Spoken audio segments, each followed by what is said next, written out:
खबर आपको देंगे। पीसीबी ने भारतीय क्रिकेट बोर्ड को चैंपियंस ट्रॉफी 2025 पाकिस्तान में खेलने के लिए नए प्लान की पेशकश कर दी है। जराये के मुताबिक दोनों बोर्ड्स के दरमियान राबता भी हुआ है और पीसीबी ने भारत को हर मैच के बाद वतन वापस रवाना होने की पेशकश की है।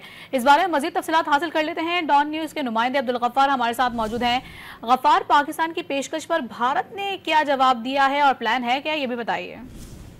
देखिए, बड़ी दिलचस्प सूरत हाल है, क्योंकि अब से कुछ दिन पहले तक तो ये लग रहा था जैसे बिल्कुल भारतीय टीम के पाकिस्तान आने के चांसेस नहीं है, लेकिन जो शंघाई ताउन तंजीम का इजलास हुआ जिसमें भारतीय वजीर खारजा जयशंकर आए, हमें आला जो है कुछ जराये ने कंफर्म किया है कि उनसे भी जो है वो इस मौजूद में बात हुई, जिसके बाद चीजों को थोड़ा सा स्पीड अप किया गया है।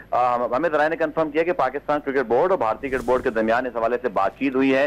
पाकिस्तान क्रिकेट बोर्ड बेहतर इम्कान कोशिश कर रहा है कि भारतीय टीम पाकिस्तान खेलने के लिए आए, और इसीलिए पाकिस्तान की जो हुकूमती जो शख्सियात हैं वो भी अब एक्टिव होगी, जो कि पाकिस्तान क्रिकेट बोर्ड उनसे भी राब्ते में है। जराये के मुताबिक भारतीय टीम को यह कहा गया है कि चूंकि आपके पहले मैच के बाद जो दूसरा और तीसरा मैच है उसमें एक हफ्ते का गैप है, चूंकि बड़ा शॉर्ट सा टूर्नामेंट है। पाकिस्तान इंडिया ग्रुप में भारत को सिर्फ 3 ही मैच खेलने हैं, फिर सेमीफाइनल और फाइनल बाद की बात है। तो भारतीय टीम को ऑफर की गई अगर वो चाहें तो लाहौर में मैच खेलकर चंडीगढ़ मोहाली जो कि सिर्फ 2 ढाई घंटे मुतालिक आप बता रहे थे। बहुत शुक्रिया आपका।